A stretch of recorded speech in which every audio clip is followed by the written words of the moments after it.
Hey, Tanner here, the ancestral modern man.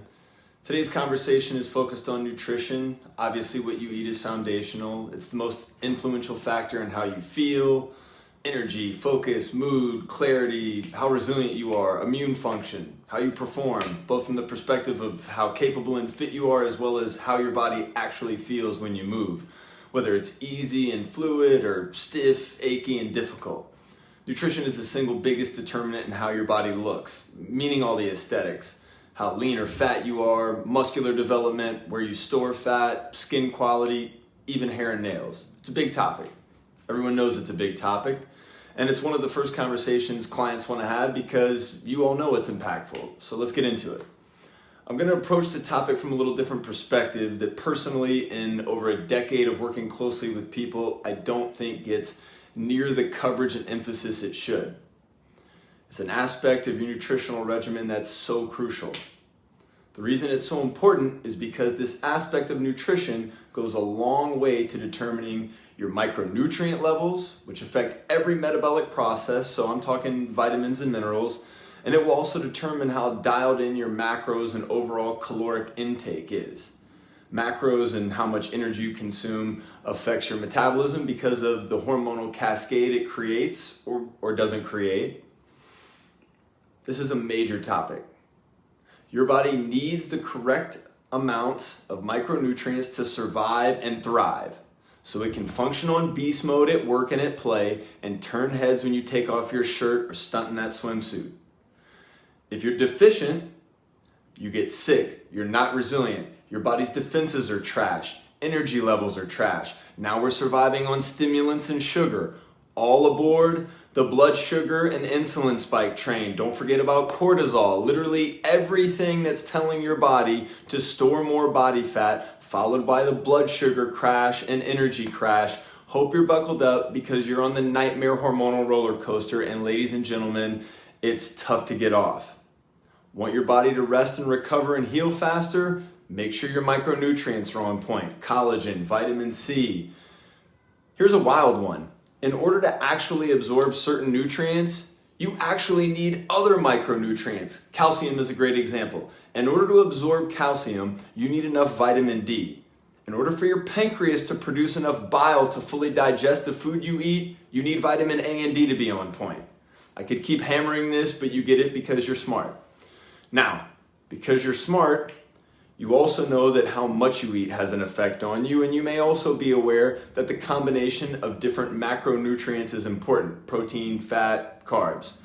Those ratios of macros have an effect on your metabolism, which then determines how you feel, how you look, and how you perform. Do I have your attention yet? Ready to take notes on what is going to get macronutrients, micronutrients, and your portions dialed in? All right, I'm not going to talk about what you're eating. I'm talking about how you're eating.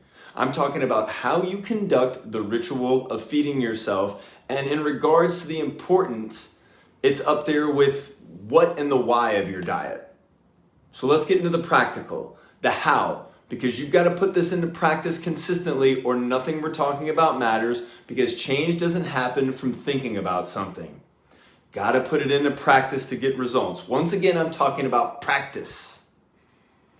So, here's the basic structure of a quality eating ritual that's going to get you dialed in so you're more energetic and sharper, so you can burn fat like a furnace and build a physique that bends necks at the beach, and so you don't feel gassy, bloated, and uncomfortable after meals, because who cares if you look like a sex machine if you smell like a toilet, right?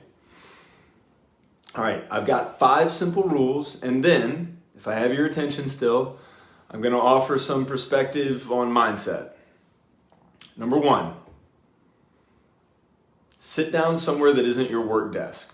This is a recharge and refuel time. You don't drive your car while you fill the tank or charge it, do you? Turn off or put away your devices, including your phone, especially your freaking phone. Number 2, take your time eating, slow down. Put your fork down between each bite. Chew your food, taste your food, appreciate the flavors and textures. Chew your food even more. A good rule of thumb is that you should drink your food. And even if you don't care about the flavors and textures, the more you digest your food in your mouth through chewing, the more nutrients you'll absorb once it travels further down your GI. You don't need a multivitamin, you need to slow down. This is the one I gotta remind myself about. Number 3, connect with friends and family if you're lucky enough to be eating with others. Enjoy the break in your day, build relationships. Celebrate the end of another productive day of kicking ass, or rally the team spirit if you got your ass kicked today. Chew your food while you listen to what they have to say. Chewing and listening are 2 things the world could benefit from doing a lot more of. Number 4, don't drink a lot of fluids with your meal because it dilutes stomach acid. Number 5, stop eating when you feel 80% full. Leptin, the hormone that tells you you're full, has a bit of a delay. It can be a long delay if you're unhealthy. Either way, it's good to assume there's a delay and that when you feel 80% full, you're actually 100% full. Don't stuff yourself. If you're eating good stuff, it's still not great to be a hedonist when it comes to your portions. You have a really accurate internal operating system that's constantly giving you great information on portions and its macro needs, but you've got to listen to it.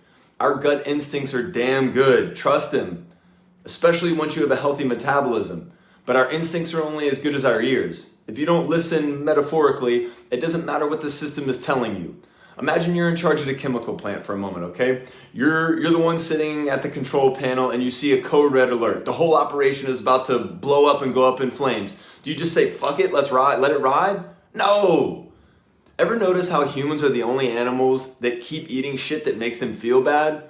My dog got sick eating pomegranate seeds that one of my kids spilled on the floor one time. Won't touch the stuff despite my 5-year-old's best efforts to create a mess for us to clean up. On the other hand, humans will eat something, get diarrhea, and come back to the table and push all the chips in.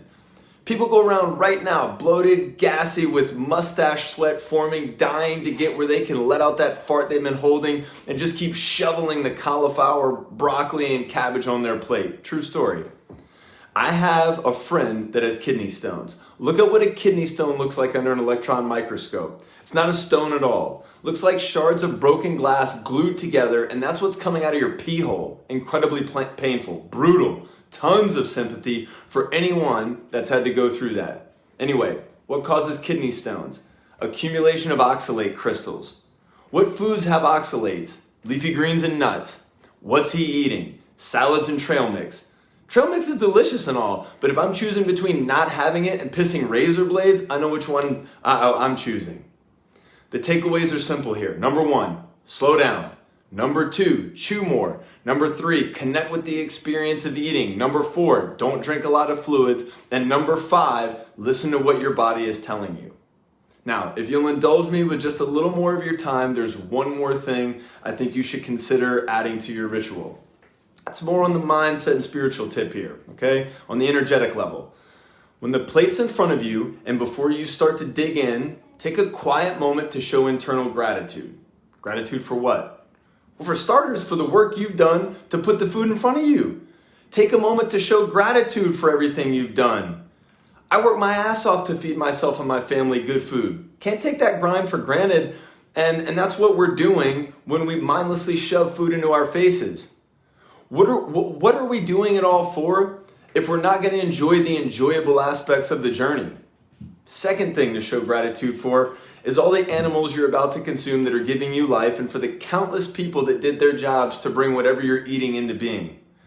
Before anyone gets on their high horse, let's acknowledge all the animals that died to put the veggies, soy, beans, and all that on the plate too. Tons of insects, reptiles, and rodents died for those fields to be cleared, plowed, and sprayed. And the animals that relied on those not so cute and cuddly animals for food, like wolves, coyotes, foxes, owls, eagles, and majestic birds of prey, also died because they lost their food source. And herbivores died too because they lost their grazing grounds. For my hunters out there, for those of you who stalked, hunted, killed, field dressed, carried, and brought the food to be packaged, I don't have to tell you. Same goes for ranchers and farmers. You all appreciate it the most. Feeding ourselves is not just a quick pit stop in our day. It's life-giving. Food literally gives us the energy to think, feel, move, love, create, express, enjoy, and persevere. It should be a sacred celebration, a time to stop and give ourselves attention and love, not some cheap one-night stand to distract and sedate our minds that we regret the next morning and lie to our friends about. It comes down to being intentional about how you eat. Make it a ritual. You'll absorb more nutrients. You won't overeat. You'll be more attuned to what your body needs and when it needs it. Micronutrient levels will increase. Your macronutrients and portions will be dialed in. And you won't have to go through the tedious exercises of weighing your food, calorie counting, and all that bullshit that sucks the life out of one of the most enjoyable aspects of being alive, enjoying a meal. You also grant yourself the power to easily make adjustments to your diet to extract whatever quality you want to amplify. Want to lose fat? Eat less than you normally do and stop sooner. Want to build muscle? Lift weights and eat more. Feeling sluggish and low energy after you eat? Try slowing down, chewing more, and stopping before you're stuffed.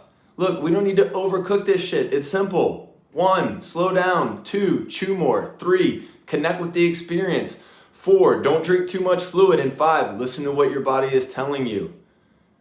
And don't overcook your meat or your approach. Peace.